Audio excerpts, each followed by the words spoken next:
स्वागत है आपका चाइल्ड डेवलपमेंट एंड पेडागोजी बाल विकास एवं शिक्षा शास्त्र के अगले लेक्चर में। आज इस लेक्चर में हम बात करने वाले हैं आनुवंशिकता और पर्यावरण के प्रभाव, influence of heredity and environment के बारे में।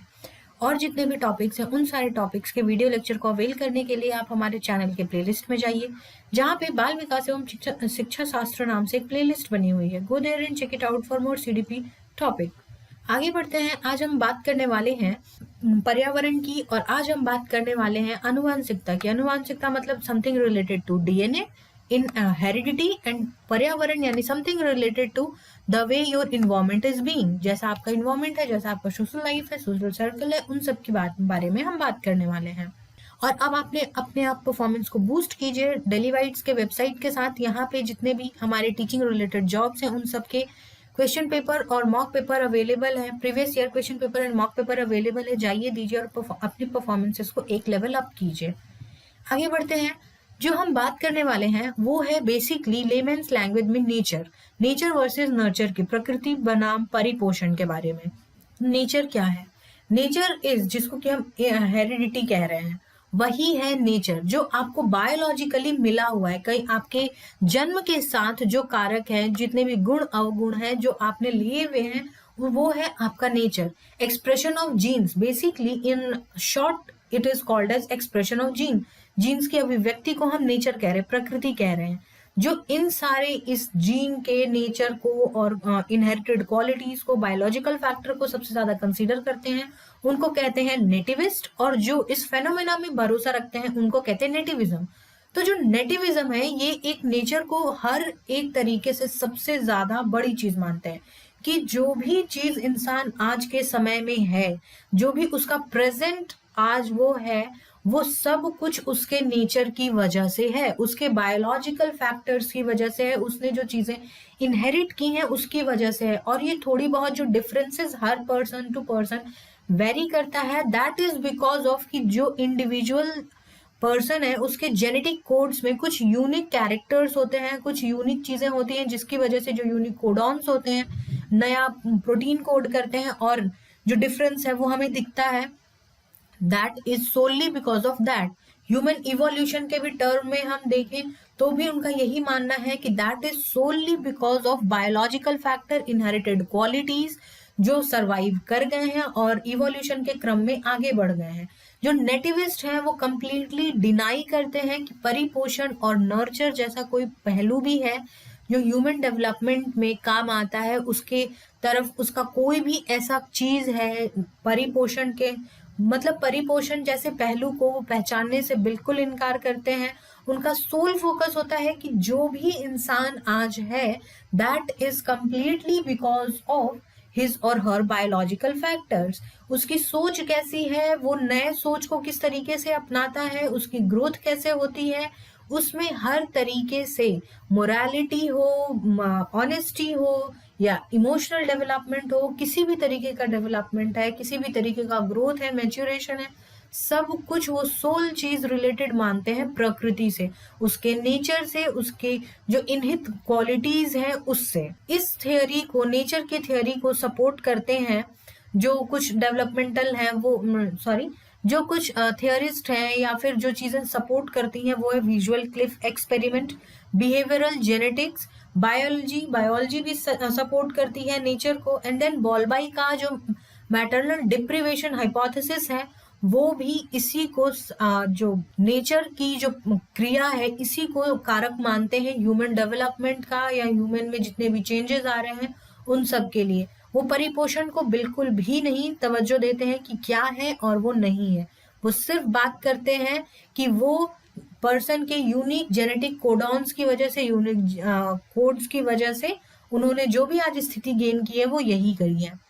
देन नर्चर, जो नर्चर है यानी परिपोषण है, वो इसे आमतौर पर हम ये देखते हैं कि जो पर्यावरण का प्रभाव है, जैसा एक्सपोजर रहा है आपके जीवन में, आपके लाइफ टाइम में, अपने जो भी आपने आपके पर्यावरण आपके सोशल सर्कल में है, आपकी फैमिली में है, आपने जो देखा है अपनी सोसाइटी में, उन सब के देखते हुए, उनका अनुभव लेते हुए, उससे जो सीखता है मनुष्य, उसकी अभिव्यक्ति करता है, तब वो बनता है, उसकी ग्रोथ इस तरीके से होती है। राइट। जो इसमें भरोसा रखते हैं, जो नेचर को मानते हैं, उनको कहते हैं इम्पेरिसिस्ट। और जो इस पूरे, जिसको हिंदी में हम कहते हैं अनुभववादी, और जो परिपोषण को तवज्जो देते हैं और इस पूरे प्रोसेस को सबसे ज्यादा मानते हैं, उनको कहते हैं हम इम्पेरिसिज्म, अनुभववाद। ये सबसे ज्यादा एक्सट्रीमिस्ट होते हैं, जो जैसे नेचर वाले एक्सट्रीमिस्ट है, वैसे इम्पेरिसिज्म वाले एक्सट्रीमिस्ट हैं। बिल्कुल दोनों एक्सट्रीम पोजीशन पे काम करते हैं। और इनका कहना होता है, जो इम्पेरिसिस्ट होते हैं ये बिल्कुल कहते हैं कि जो भी इंसान होता है, जैसे भी उसकी डेवलपमेंट हो रही है, जैसा भी ग्रोथ हो रहा है, that is solely because of nurture. वो नर्चर की वजह से ही उनमें ग्रोथ होती है। उनका बेसिक एग्जम्पशन यही है, जैसे कि जॉन लॉक ने भी बोल रखा है कि माइंड ऑफ स्टूडेंट इज टेबुला रासा, यानी कि वो कंप्लीटली प्लेन स्लेट है। जिसपे प्लेन स्लेट है तो हम कुछ लिखते हैं, वैसे ही जो नर्चर में, जो उसके आसपास इन्वायरमेंट में चीजें हो रही है, उससे नई नई चीजें उस पर लिखी जाती हैं। उसके पास कोई प्री कंसीव्ड नोशंस नहीं है, उसके पास कोई भी एक्सपीरियंस नहीं है, कोई लर्निंग नहीं है।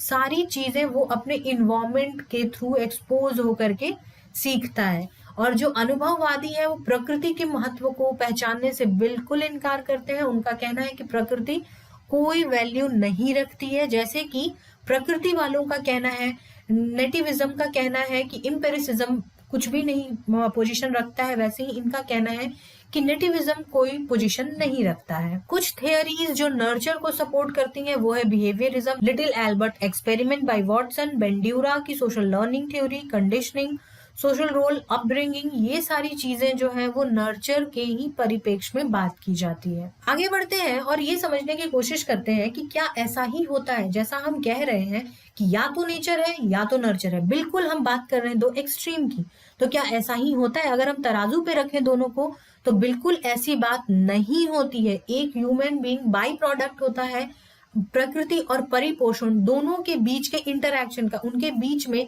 जो परस्पर क्रिया हो रही है उसी का वो प्रोडक्ट होता है। कुछ चीज उसने सीखी है और कुछ चीज उसने देख रखी है, तो ये दोनों चीज का समागम होता है, तब जाके एक इंसान बनता है। तो कई वैज्ञानिक ऐसे भी हैं जिनका मानना है कि इंटरैक्शन जो होता है, जो परस्पर क्रिया हो रही है नेचर की आपकी, दोनों को मिला करके मनुष्य की वर्तमान स्थिति कायम होती है। ठीक है, अब इस चीज को समझने का एक बहुत ही छोटा सा उदाहरण ले लेते हैं कि कोई बहुत तेज चोर है, समवन इज द थिफ, और वो बहुत ही शार्प माइंडेड है। अब शार्प माइंडेड थिफ की बात की है तो वो इंटेलिजेंस की बात की है, तो इंटेलिजेंस इज 90% इनहेरिटेड। वो इनहेरिटेड होता है, हमारे क्रोमोसोम का कैरेक्टर है। ठीक है, लेकिन थिफ वो इसलिए भी हो सकता है क्योंकि उसकी अपब्रिंगिंग किसी थिफ ने की है। तो दैट इज सोनली बिकॉज कि कुछ तो वो बहुत ही शार्प है, तो तेजी से उसने चोरी कर लिया। और किसी की परवरिश चोर की कम्युनिटी में हुई है कि वो इसी चीज को सीखा हुआ वो पर्सन है कि वो चीजें उठा लेता है, चुरा लेता है, तो वो भी करेगा चोरी और ये भी पर्सन करने वाला है चोरी। जो नेचर में है वो भी चोरी करेगा, जो नर्चर में है वो भी चोरी करेगा। तो दोनों ही क्राइटेरिया जो है इक्वली इंपॉर्टेंट है। किसी एक को हम नहीं कह सकते हैं कि यही सबसे ज्यादा इंपॉर्टेंट है। जो लर्निंग हो रही है पूरे केस में, हम क्या बात कर रहे हैं? लर्निंग की बात कर रहे हैं। डायरेक्टली और इनडायरेक्टली हम लर्निंग की बात कर रहे हैं। तो जो लर्निंग हो रही है वो हमेशा ही अपने सोशल कॉन्स्ट्रक्ट को देख करके और अपने जो भी हमारा इनहेरिटेड क्वालिटीज है उन सबको देख करके, दोनों को देख करके हो रही है। ठीक है, अब इसका एक और एग्जाम्पल हम ले सकते हैं कि जो लर्निंग होता है सोशल एक्सपीरियंसेस को लेकर के, दोनों जेंडर के केसेस में अलग अलग होता है। Gender is nature which is innate by present by birth, लेकिन उसके जो सोशल एक्सपीरियंसेस हैं अलॉन्ग विद दैट, कि एक गर्ल का कोई भी जो उसका अनुभव होगा वो दूसरे बॉय के अनुभव से दूसरा तरीके का होगा। सिंपली सिटिंग पोजीशन को लेकर के हम बात कर सकते हैं कि sitting position of a boy and sitting position of a girl. तो यहाँ से भी हम बात कर सकते हैं कि दोनों के जो एक्सपीरियंसेस हैं वो अलग अलग हैं। वो एक्सपीरियंसेस अलग क्यों है? क्योंकि उनके आसपास का जो सोशल कॉन्स्ट्रक्ट है, जो सोशल एक्सपीरियंसेस हैं वो डिफरेंट है। राइट, तो जेंडर एक ऐसी चीज है जो कि बाय बर्थ हमारे पास है। मेरा उसमें कोई रोल नहीं है कि मैं लड़की हूं और सामने वाले का कोई रोल नहीं है कि वो लड़का है, लेकिन उसकी वजह से जो हमारे एक्सपीरियंसेस हैं वो अलग होंगे। जो वो नर्चर होगा वो अलग होगा। नेचर की वजह से भी नर्चर होता है और नर्चर की वजह से भी कुछ नेचर में हमारे परिवर्तन होता है।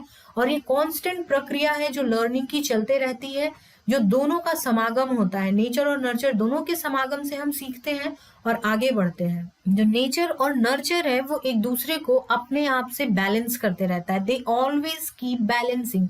नर्चर भारी जैसे ही पड़ता है, नेचर में परिवर्तन होता है और फिर बैलेंस बन जाता है। नेचर में कोई चीज आ रहा है तो नर्चर कहीं ना कहीं इन्फ्लुएंस होता है उससे, कहीं ना कहीं आपका इन्वायरमेंट इन्फ्लुएंस होता है और फिर वो बैलेंस होता है।